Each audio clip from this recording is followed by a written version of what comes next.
Hi friends, మీరు చూసిన channel యువ ఆదివాసీ యూట్యూబ్ ఛానల్ అయితే ఫ్రెండ్స్, ఈ వీడియోలో అయితే ఎందరో త్యాగదుల పోరాట ఫలితం భారతదేశానికి స్వాతంత్రం, భారతీయుల స్వేచ్ఛావాణి వెనుక ఎందరో తమ రక్తాన్ని అయితే ధారబోసారు, అలుపెరగిన పోరాటం అయితే చేశారు.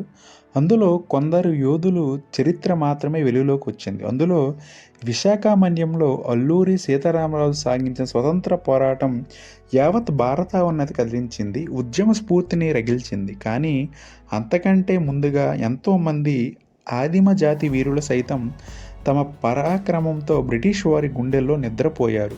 తెల్లదొరల సామ్రాజ్య నిరంకుశత్వ కుటిల కుతంత్ర కుట్ర స్వార్థ విషకోరల నుంచి భరతమాతను విముక్తి కల్పించడానికి గట్టి పోరాటమే చేశారు. కానీ దురదృష్టం కొలది వారి చరిత్ర మాత్రం బయటికి అయితే రాలేదు. అందులో అటువంటి వారిలో అగ్రగణ్యుడు ద్వారబంధాల చంద్రయ్య దొర. విజయనగరం జిల్లా బొబ్బిలిలో 1860 సెప్టెంబర్ 10న జన్మించిన చంద్రయ్య దొర అల్లూరి సీతారామరాజు కంటే ముందుగానే ఓ మహోన్నత ఉద్యమానికైతే సారథ్యమైతే వహించారు. బ్రిటిష్ సామ్రాజ్యాన్ని పెకలించే ప్రయత్నం అయితే చేశారు. అల్లూరి మన్యం పితూరి కంటే 40 ఏళ్ళు ముందుగానే రంప పితూరి నడిపిన వీరుడిగా చంద్రయ్య దొరను గుర్తించకపోవడం చారిత్రాత్మక తప్పిదమే. ఆ వీరుడు నేల కొరిగి నేటికి 142 సంవత్సరాలైతే అవుతుంది. చంద్రయ్య దొర ఆనవాళ్ళను పరిశోధించి ఆయన చరిత్రను ప్రపంచానికి వెలుగు చూపారు కోటిపల్లి సుబ్బారావు గారు. 75 సంవత్సరాల స్వతంత్ర అమృతోత్సవాలయ ఆ మహనీయుడు పరాక్రమం వెలుగు చూడడం మన అదృష్టం. బొబ్బిలి ప్రాంతంలో పుట్టిన చంద్రయ్య దొర పెరిగింది మాత్రం తూర్పుగోదావరి జిల్లాలోని శంఖవరం మండలం నెల్లిపూడిలో తన మేనమామ ఆధీనంలో అయితే పెరిగాడు. తుపాకీలు కాల్చడం, విలువిద్య, కర్రసాము, గుర్రపు స్వారీలో చంద్రయ్య దొర మంచి ప్రవీణుడు. అంతకంటే మొండేవాడు. తనకంటే పరాక్రమవంతుడు కనిపిస్తే చాలు కఠోర సాధన చేసి ఓడించేవారు నిద్రపోయేవాడైతే కాదు. చంద్రయ్య దొర మేనమామలు రవణం వారు నెల్లిపూడి ప్రాంతంలో పెత్తందారులుగా అయితే ఉండేవారు. పిఠాపురం జమీందారులు ప్రతినిధులుగా వ్యవహరించేవారు. పన్నులు వసూలు చేయడం, ఆ ప్రాంతంలో వ్యక్తిగత సామాజిక సమస్యలు పరిష్కరించడం వంటివైతే వారైతే చేసేవారు.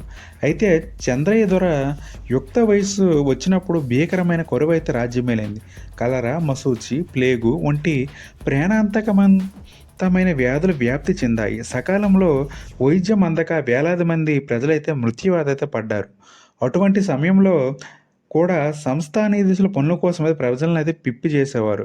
జలగల్లా పీల్చుకు తినేవారు. పన్ను కట్టిన వారి పొలాలు, పశువులు, చివరికి వ్యవసాయ పనిముట్లు సైతం వేలం వేసేవారు. దీంతో చాలామంది పొట్ట చేత పట్టుకొని ఉన్న ఊర్లను, సొంత గ్రామాలను విడిచిపెట్టి సదూర ప్రాంతాలకైతే వలసపోయేవారు. అటు బ్రిటిష్ పాలకులకు తొత్తులుగా మారిన సంస్థానాధీశులు, జమీందారులు విలాసవంతమైన జీవితానికైతే అలవాటైతే పడ్డారు. ఈ క్రమంలో మహిళలపై అకృత్యాలైతే అధికమయ్యాయి. అటు బ్రిటిష్ ప్రాంత పాలకులు సైతం ఇవేమీ పట్టించుకోకుండా ప్రజలపై ఉక్కుపాదం మోపేవారు.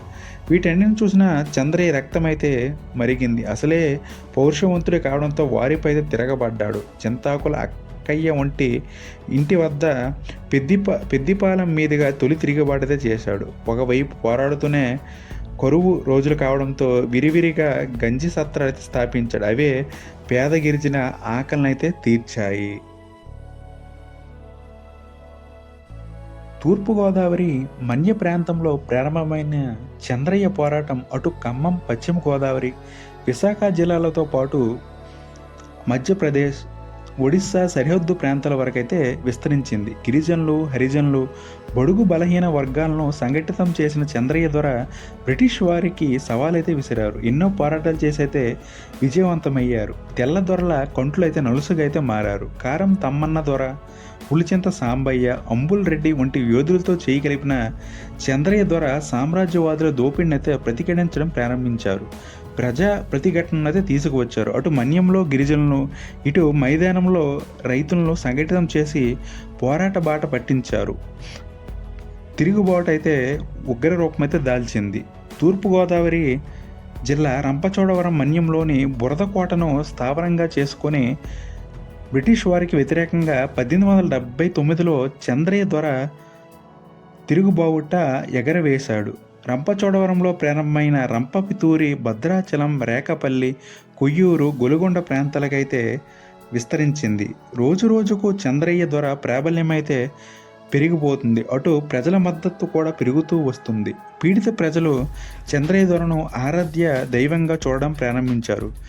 దీంతో బ్రిటిష్ పాలకుల్లో కూడా అయితే భయం అయితే ప్రారంభమైంది. తమ పాలనకు చరమగీతం పాడతాడని అయితే వారైతే భావించారు. ఈ నేపథ్యంలో చంద్రయ్య దొరను దారికి తెచ్చుకునే ప్రయత్నం అయితే చేశారు. అటు పదవి, డబ్బు, ఆశ చూపించడం అయితే ప్రారంభించారు. వాటి ద్వారా లోబర్చుకోవడానికి అయితే ప్రయత్నించారు. చంద్రయ్య తిరుగుబాటును సద్దుమణిగించడానికి కలెక్టర్ ఆయనకైతే ముఠా పదవి ఇవ్వడానికి ప్రతిపాదించగా అందుకు ఆయన తిరస్కరించారు. సంస్థానాధీశ పదవి ఆశ చూపిన భార్య సీతమ్మ ఒత్తిడి చేసిన చంద్రయ్య ససేమీర అన్నారు.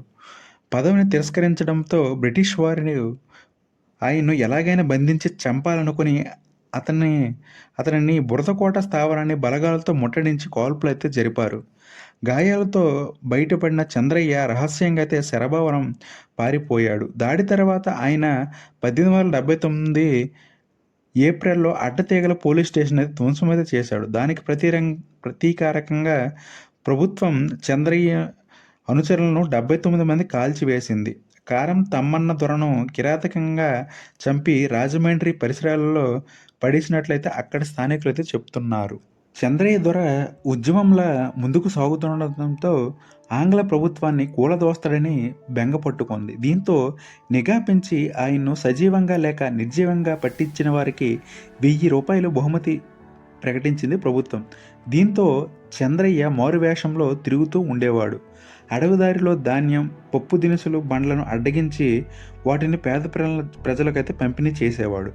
బంధువుల సహకారంతో చంద్రయ్య దొరను బంధించి చంపివేయాలని ఈ కలెక్టర్, పిఠాపురం, కాట్రావులపల్లి, కోలంక, కిర్లంపూడి జమీందారులు ఒక పథకం అయితే వేశారు. కిర్లంపూడిలో చంద్రయ్య సమీప బంధువు ఏనుగుల వెంకటస్వామి ఇంట్లో మత్తుమందు కలిపిన భోజనం తినిపించైతే స్పృహ కోల్పోయేలా చేశారు.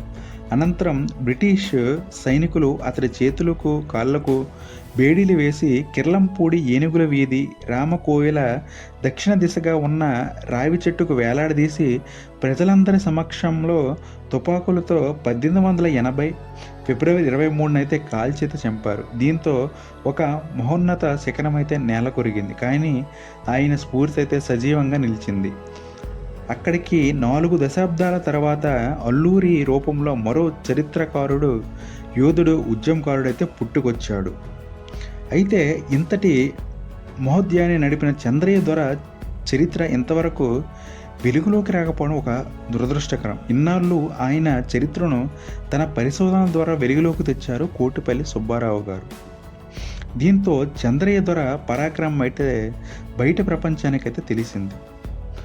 అల్లూరు కంటే ముందుగానే భారతీయుల స్వేచ్ఛావని కోసం ఒక యోధుడు పోరాడాడన్న విషయం భావితరాలకైతే సుపరిచితమైంది. అయితే ఒక యోధుడు పరాక్రమం శతాబ్దన్నర కాలం తర్వాత వెలుగు చూడడం మాత్రం అత్యంత దురదృష్టకరం. ఫ్రెండ్స్, గిరిజన స్వతంత్ర యోధుడు ద్వారబంధాల చంద్రయ్య దొర కోసం మనమైతే తెలుసుకోవడం అయితే జరిగింది ఈ వీడియోలో అయితే. ఇది మన భావితరాలకైతే చాలా ఉపయోగపడే ఒక స్ఫూర్తిదారకమైన జీవితంగా అయితే చెప్పవచ్చు. మనం ఈయన స్ఫూర్తిగా తీసుకొని ముందుకు వెళ్ళాలనేసి అయితే కోరుకుందాం. ఇది ఫ్రెండ్స్ మరి నా వీడియోని లైక్ చేయండి, షేర్ చేయండి, ఛానల్ అయితే సబ్స్క్రైబ్ చేసుకోండి. Okay, thank you guys.